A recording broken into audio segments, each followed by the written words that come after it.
اعوذ باللہ من الشیطان الرجیم بسم اللہ الرحمن الرحیم۔ کبھی کبھی ہم کسی پریشانی یا غم کے بوجھ کے نیچے اتنا دب جاتے ہیں کہ اس پریشانی کے سوا ہمیں کچھ بھی یاد نہیں ہوتا، حتیٰ کہ ہم اپنے باقی فرائض سے بھی غافل ہو جاتے ہیں۔ اگر تو وہ غم کسی گناہ کی وجہ سے ہے تو اس کا بہترین علاج استغفار ہے۔ گڑ گڑا کر اللہ سے معافی مانگے، وہ سچے دل سے توبہ کرنے والوں کی توبہ کو ضرور قبول کرتا ہے، بلکہ معاف کرنے کے بعد انسان کی برائیوں کو نیکیوں میں تبدیل کر دیتا ہے۔ آپ صلی اللہ علیہ وآلہ وسلم اس حالت میں کیا کرتے تھے؟ آپ جب پریشان ہوتے تو تلاوت اور دعاؤں کا زیادہ اہتمام کرتے، صحابہ کرام سے مشورہ کرتے، صبر سے کام لیتے اور اللہ کی ذات پر بھروسہ رکھتے۔ اللہ تعالیٰ کا بھی یہی حکم ہے کہ نماز اور صبر کے ذریعے مدد مانگو۔ سٹریس میں ہمارا پورا باڈی سسٹم متاثر ہوتا ہے۔ سٹریس ہماری مینٹل ہیلتھ کا سب سے بڑا دشمن ہے، اس لیے بہت ضروری ہے کہ کوئی ایسا طریقہ اختیار کیا جائے کہ اس پریشانی کی وجہ سے ملنے والے ذہنی دباؤ کو کسی طریقے سے کم کیا جا سکے۔ ہماری خوشی اور ہمارا سکون ہمارے ارد گرد موجود ہر چیز میں ہے، لیکن بات محسوس کرنے کی ہے۔ ان سب چیزوں میں موجود سکون کو آپ تبھی محسوس کر سکتے ہیں جب آپ خاموش رہیں۔ آپ ہر وقت غم اور پریشانی کا واویلا نہ کرتے رہیں۔ آپ کے اندر جو ایک بے وجہ شور برپا ہے اسے خاموش کروائیں۔ مقابلہ بازی، سب سے برتر ہونے کی خواہش، بغض، انا، دوسروں کے معاملات میں بے جا مداخلت، تجسس کرنا، ٹوہ میں لگے رہنا، روح کی غذا سے غافل رہنا، یہ سب چیزیں انسان کے اندر کے سکون کو برباد کر دیتی ہیں۔ یہ آنکھوں پر پردہ ڈال دیتی ہیں، جس سے آپ اپنے ارد گرد موجود ان چیزوں کو دیکھ ہی نہیں پاتے جو آپ کے لیے سکون کا باعث ہیں۔ اس پریشانی سے ہٹ کر سوچیں کہ اور کتنی نعمتیں ہیں جو اللہ نے آپ کو بن مانگے عطا کی ہیں۔ ان میں سے کوئی ایک بھی اگر اللہ آپ سے چھین لے تو آپ ساری دنیا کی دولت دے کر بھی وہ حاصل نہیں کر سکتے۔ اس کی بہت سی مثالیں ہمارے سامنے موجود ہیں۔ اللہ نے یہ ساری کائنات انسان کے لیے بنائی ہے۔ اپنے ارد گرد پھیلی ہوئی فطرت کے اندر موجود خوبصورتی کو تلاش کریں اور اسے اپنا سٹریس کم کرنے کے لیے استعمال کریں۔ آپ نے کبھی بارش کو غور سے دیکھا، جو کبھی موسلا دھار اور طوفانی ہوتی ہے اور کبھی رم جھم برستی ہوئی؟ ہوا کی سرسراہٹ، پتوں کا آپس میں ٹکرانا اور بارش کے قطروں کا زمین پر گرنا، یہ سب آوازیں، یہ نیچرل ساؤنڈز کبھی غور سے سنیں، یہ آپ کو پرسکون کر دیں گے۔ اس بارش کے بعد ہر جاندار چیز کو نئی زندگی ملتی ہے، تو کیا ہمیں اس بات پر اللہ کا شکر ادا نہیں کرنا چاہیے؟ اللہ قرآن میں کیسے کیسے انسان کو اپنی قدرت کی طرف متوجہ کرتے ہیں۔ قرآن پڑھ کر تو دیکھیں۔ اللہ قرآن پاک میں جو اپنی قدرت کے کمالات کو بیان کرتے ہیں اور اس بات کی دعوت دیتے ہیں کہ نظر کو گھما کر دیکھو، کیا تمہیں کہیں بھی میری کاریگری میں نقص نظر آتا ہے؟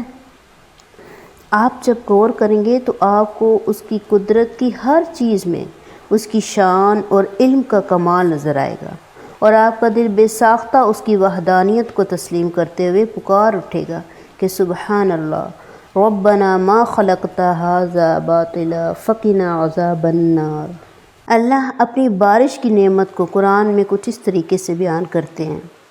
کیا تم نہیں دیکھتے کہ اللہ نے آسمان سے پانی برسایا، پھر اس کو سوتوں اور چشموں اور دریاؤں کی شکل میں زمین کے اندر جاری کیا، پھر اس پانی کے ذریعے وہ طرح طرح کی کھیتیاں نکالتا ہے جن کی قسمیں مختلف ہیں۔ جو اللہ نے رزق دیا ہے ہر ایک کا ذائقہ ایک دوسرے سے جدا بنایا۔